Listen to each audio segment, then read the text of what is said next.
Hello viewers, you're welcome to Economy Today on TVRC. I am your host for today. Olaniun Oluwatobiloba is my name. And with me here on set, we have Dr. Akintunde Sonny Vincent, one of our lead analysts. You're welcome, sir. Thank you. It's so good to have you on set with us today. We're going to be talking about the recent hike in charges on ATM withdrawals. I want to find out if it is a boon or a bane for Nigerians. And to get started with this session, I would like to ask Doctor, can you kindly, give us more insight into the recent highlights of the recent hike in charges for ATM? Well, thank God you're almost talking about the telecom. It has become the bone of contention over time. So you hear hike here and there. The last one before the emergence of this one is appears to be the telecom. Yes. Currently, we are talking about the ATM hike. It is no longer news that CBN has, they have come up with a directive that says that now there will be a kind of a compulsory charges from the ATM, and the popular one among them is from horse, charges, which are going to be 100 naira. Like if you're going to withdraw from another bank, let's say you are a UBA user, okay. You want to withdraw from First Bank, you are going to pay 100 naira. But if you're going to withdraw from UBA that happens to be your bank, then that will be free. Okay. But from another bank, you want to withdraw from you are a UBA user, you want to withdraw from Zenith Bank, then definitely you are going to pay 100 naira charges. Okay, and that is for 20,000 naira per 20,000 naira. 100 naira per 20,000. But if you're going to make do with, make do with other outlets like the shopping mall, the gas station, then you're going to pay the sum of, the 100 naira will be off. They will be taken off from your this, and another 500 naira charges, making it you're going to incur. You're definitely going to incur 600 naira. Per 20,000. Per 20,000 naira. Thank you for per 20,000 naira withdrawal. Wow, that's a whole lot. That's a whole lot. Wow. I mean, I just want to ask this question as we get to go forward into this session. Do you think this new development indicates a downward spiral for the economic growth of Nigeria? Yes, I will answer that with yes, a yes and a no. Okay. Like popular two-edged sword. Why though? That cuts from above and cuts from below. Not the yes. Is over time, we've seen recent, like I said in my earlier paraphrase, that we've seen series of hikes, from electricity hikes to telecom hikes, not to ATM hike. Just unnecessary increment. Just because the government perhaps want to make money, because they will just want to make sure we have a whole lot, a whole lot of money to bank on or to fall back on, which is quite good. We have to generate revenue for the country. Now, the question is at whose detriment? When minimum wage, it has not been, the implementation is still very much like an illusion. The renewable energy is still very much up there. I remember a few years ago, within the space of 3 or 4, 5 years, further we used to purchase at the sum of 300, 200, even 100 naira plus. Now it's not sold for naira 970, 1,000 plus somewhere, in some part of the country. So the timing is still very much wrong. Except the government have been able to put certain things in place, like drop the price of petroleum, drop the price of electricity. Not the minimum that you can use to purchase electricity now is 5,000 naira. And we are talking about building our economy. It is not sapping blood, taking the energy out of the citizens. That's not only when you can build the economy. Like, you need to be creative to create wealth. Like, for crying out loud, we still have unused landmass. Why not encourage our graduates who are littering the streets, or people who are just on daily basis not go to our immigration offices? People they want to move out of this country. The Japa syndromes. the brain drain syndromes. Why not encourage them by saying, okay, we have a lot of unused land mass, let me not use the word lure, but persuade them that you are going to give them a plot of land. Like I said, we have unused land mass. People are crying of hunger. There's a problem. That's the problem. Those who are able to farm, or those who own a farm and they're able to produce something, they are going to definitely solve a problem. What we are looking for is solution providers. We are looking for those who are going to create wealth for the country. That's a way to create wealth. Why not encourage them and tell them that, okay, you come around, then we are going to do, like I said, create this kind of enabling environment for you to thrive. Through that medium, they want to bring their farm produce to the market, then you can tax them. Then you are getting something into the covers of the federation. But people are doing little. And the little they are doing, you are still discouraging them by, taxing them here and there. They are paying electricity hikes. You are removing money from their ATM. They are paying, they are buying PMS at very ridiculous prices. You are shocking them up. Then you definitely shock the economy. And that's why people are saying there's no enabling environment. And that's why everybody are willing to move outside the country. That's on the side. On the other hand, I said it's going to be like a two-edged sword. The first one, a yes, that is going to cause a kind of a downward spiral.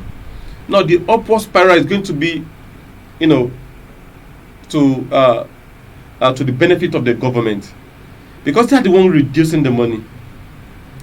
They are getting money, borrowing money here and there to do whatever they want to do. They are also still, sapping energy from the populace. So it's more or less like they are amassing wealth for themselves. They are creating wealth for themselves, because I don't know whom you want to use the word for.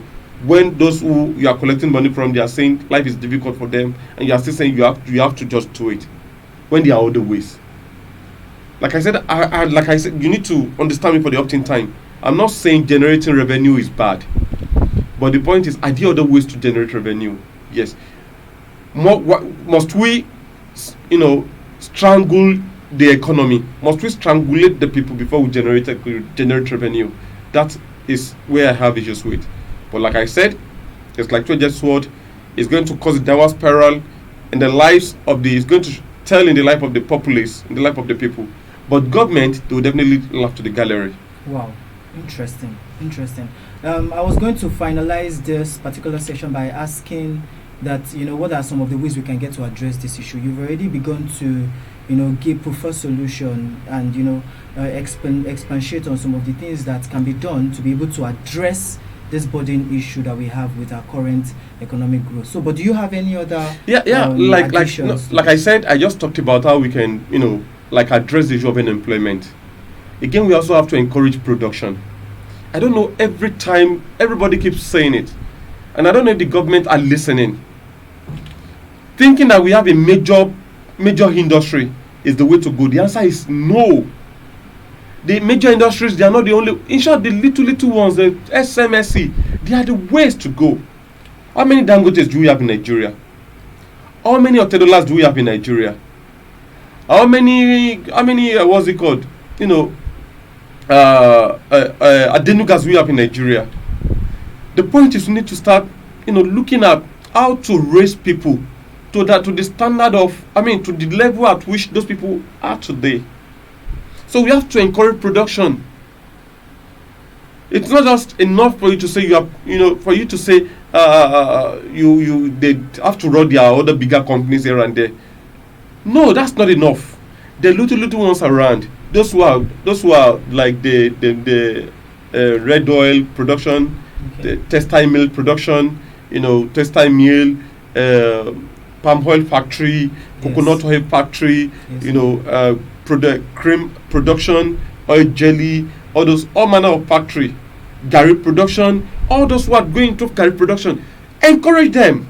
Those who are going into yam flour production, encourage them. Those who are doing it, and not just for consumption alone. We also have to look for other areas where we can export. Look at the whole of Ogun State. In Ogun State, that's where we used to have the Adire Kampala. Pump money into that sector so that we have more production. Wow. Look at other areas where they have cocoa production, where they can, from their cocoa, encourage them to make beverages. Like there used to be a place in Ondo back in time in retrospect called Tamak, where they used to make a whole lot of beverages. What has happened to that company over time? Has it become moribund? Look at Jakarta Steel. In the US, we have a lot of steel, like the Carnegie Steel, what's it called, factory. You know, look at how they got. Look at in Germany, those who are big, the technology and what have you. They encourage them. They make loan available for them, and they're able to. They make it friendly, loan friendly, like friendly loan, not a friendly that you eventually put the whole of your life as a collateral. Yes. So, like I said, there are other ways. We need to encourage production, and the government must wear. They must wear. Their policies must be friendly. Not all these policies where every day they live not from one hike to another hike. When Nigerians are crying, they are crying that things are very hard. Government will come up with another hike. What do you want to do? You want to kill them? Do you want to strangulate them? Telecoms, electricity, all manner of hikes here and there. So the policies must be friendly, must be very friendly. I said, what is wrong? If we're able to put our FX to 500 naira, what is wrong with that? Today our FX is 1,500. Who are those enjoying it? They are just at the top. Because whatever they are going to import or whatever they are going to import into the country, then be rest assured that you are going to pay that.